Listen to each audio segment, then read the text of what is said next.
3 دن کے بعد ہم بستری نہ کرنے کا نقصان۔ حضرت محمد صلی اللہ علیہ وآلہ وسلم نے مجامت کو بہت سی بیماریوں کا علاج قرار دیا ہے۔ ایک مرتبہ ایک عورت حضرت عمر رضی اللہ تعالی عنہ کے پاس حاضر ہوئی اور کہنے لگی کہ اے عمر، میرا خاوند تمام رات بسم اللہ الرحمن الرحیم میاں بیوی کا ہر دوسرے دن لازمی ہم بستری کا حکم کیوں دیا گیا؟ ہر دوسرے دن بیوی سے ہم بستری کرنے کے بے شمار فائدے اور ثواب آج میں آپ کو تفصیل سے بتاؤں گا۔ آپ سے گزارش ہے کہ ویڈیو کو مکمل دیکھیے گا۔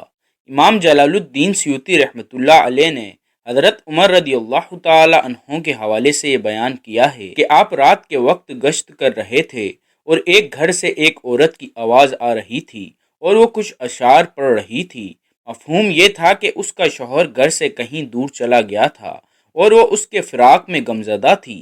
سیدنا عمر فاروق رضی اللہ تعالی عنہ گھر آئے اور اپنی زوجہ سے دریافت کیا کہ شادی شدہ عورت شوہر کے بغیر کتنی مدت صبر کر سکتی ہے؟ تو زوجہ نے جواب دیا کہ 3 سے 4 ماہ۔ آپ نے حکم جاری کر دیا کہ ہر فوجی کو 4 ماہ بعد ضرور چھٹی دی جائے تاکہ ہر فوجی اپنی بیوی کا حق ادا کر سکے۔ اگر بیوی سے ہم بستری کو دل نہ چاہے تو اس سے ہم بستری ترک کر دینا جائز نہیں، کیونکہ ہم بستری بیوی کا بھی حق ہے اور ترک ہم بستری اس کے لیے مضر ہے۔ جس طرح عورت کو مرد کے جذبات کا لحاظ رکھنا ضروری ہے، اسی طرح مردوں کو بھی لازم ہے کہ عورتوں کے جذبات کا خیال رکھیں، ورنہ جس طرح مرد کی ناراضگی سے عورت کی زندگی جہنم بن جاتی ہے، اسی طرح عورت کی ناراضگی بھی مردوں کے لیے وبال جان بن جاتی ہے۔ سیدنا حضرت عمر رضی اللہ تعالی عنہ کے پاس حضرت کعب رضی اللہ تعالی عنہ تشریف فرما تھے کہ ایک خاتون آئی اور آ کر کہنے لگی، اے امیر المومنین، میرا خاوند بہت نیک ہے، ساری رات تہجد پڑھتا ہے اور سارا دن روزہ رکھتا ہے۔ یہ کہہ کر خاموش ہو گئی۔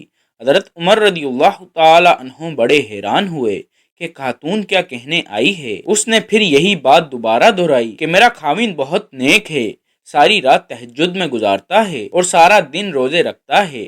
اس پر حضرت کعب رضی اللہ تعالی عنہ بول پڑے، اے امیر المومنین، اس نے اپنے خاوند کی بڑے اچھے انداز میں شکایت کی ہے۔ امیر المومنین بولے، کیسی شکایت؟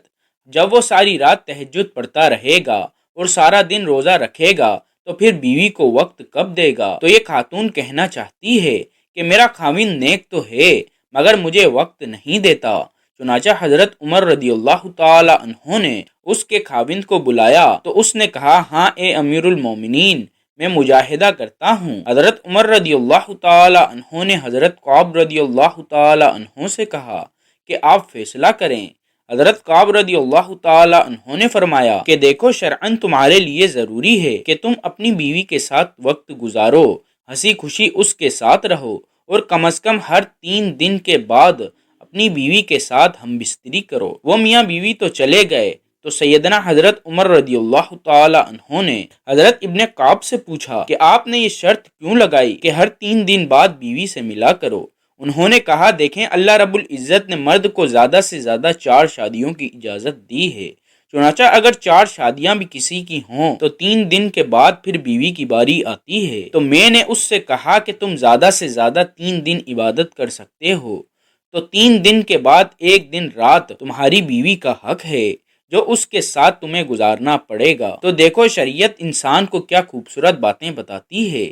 رسول اللہ صلی اللہ علیہ وآلہ وسلم نے فرمایا کہ عورتوں کے ساتھ خیر خواہی کرو، اس لیے کہ وہ تمہارے پاس قیدی ہیں، تم ان سے ہم بستری اور عظمت اور اپنے مال کی امانت وغیرہ کے علاوہ اور کچھ اختیار نہیں رکھتے، اور جب وہ اپنا قرض ادا کرتی ہوں تو پھر ان کے ساتھ بدسلوکی کا جواز کیا ہے؟ ہاں، اگر وہ کسی کھلی ہوئی بے حیائی کا ارتکاب کریں تو پھر تمہیں انہیں سزا دینے کا حق حاصل ہے۔ پھر وہ اگر ایسا کریں، انہیں بستروں سے علیحدہ چھوڑ دو اور انہیں مارو، لیکن اذیت ناک مار نہ ہو۔ اس کے بعد اگر وہ تمہاری بات مان جائیں تو پھر انہیں سزا دینے کا بہانہ نہ تلاش کرو۔ جس طرح تمہاری بیویوں پر حق ہے، اسی طرح تم پر تمہاری بیویوں کا بھی حق ہے۔ تمہارا حق تمہاری بیویوں پر یہ ہے کہ وہ تمہارے بستر پر ایسے لوگوں کو نہ روندنے دیں جنہیں تم ناپسند کرتے ہو، اور تمہارے گھر میں ایسے لوگوں کو آنے کی اجازت نہ دیں جنہیں تم اچھا نہیں سمجھتے، اور تم پر ان کا حق یہ ہے کہ تم ان کے لباس اور پہننے میں اچھا سلوک کرو، جس طرح عورتوں کو مرد کے جذبات کا لحاظ رکھنا ضروری ہے، اسی طرح مردوں کو بھی لازم ہے کہ عورتوں کے جذبات کا خیال رکھیں، ورنہ جس طرح مرد کی ناراضگی سے عورت کی زندگی جہنم بن جاتی ہے، اسی طرح عورت کی ناراضگی بھی مردوں کے لیے وبال جان بن جاتی ہے۔ اگر کسی اجنبی عورت پر اتفاقیہ نظر پڑ جائے اور وہ خوبصورت معلوم ہو تو گھر جا کر اپنی بیوی سے ہم بستری کر لو تاکہ شہوت کو سکون ہو سکے۔ ارشاد نبوی صلی اللہ علیہ وآلہ وسلم ہے کہ جب تم کسی عورت کو دیکھو اور وہ اسے خوبصورت دکھائی دے تو اسے اپنی بیوی کے پاس چلا جانا چاہیے، کیونکہ عورت کی شکل میں شیطان آتا ہے اور عورت کی شکل میں واپس جاتا ہے۔ اگر کسی کی بیوی نہ ہو تو وہ اللہ تعالیٰ سے پناہ طلب کرے، گناہوں سے سلامتی کی توفیق مانگے اور اس کی شیطان مردود سے پناہ مانگے۔ شوہر اور بیوی کسی کے لیے جائز نہیں کہ وہ اپنی خلوت کی باتیں کسی غیر پر ظاہر کریں، کیونکہ یہ بے وقوفی اور کمینگی ہے۔ عقل و شعور نے اس سے منع کیا ہے۔ حضرت ابو ہریرہ رضی اللہ تعالی عنہ بیان کرتے ہیں کہ نبی کریم صلی اللہ علیہ وآلہ وسلم نے مردوں کو مخاطب کرتے ہوئے پوچھا، کیا تم میں سے کوئی ایسا آدمی ہے کہ جب وہ اپنی بیوی سے جمع یعنی ہم بستری کرتا ہو تو دروازے بند کر کے پردہ کر لیتا ہو اور اللہ کے پردے سے اس فعل کو چھپاتا ہو؟ لوگوں نے جواب دیا، ہاں ایسے لوگ موجود ہیں۔ آپ صلی اللہ علیہ وآلہ وسلم نے پھر یہ پوچھا کہ ایسا آدمی بھی ہے جو اسے دوسرے کے پاس جا کر بیان کرتا ہو؟ یہ سن کر صحابہ کرام رضی اللہ تعالی عنہ خاموش ہو گئے۔ اس کے بعد آپ صلی اللہ علیہ وآلہ وسلم عورتوں کی طرف مخاطب ہوئے اور ان سے پوچھا، کیا تم میں سے کوئی ایسی عورت ہے جو اپنے خاوند کی خلوت کی باتیں دوسری عورتوں کو بیان کرتی ہو؟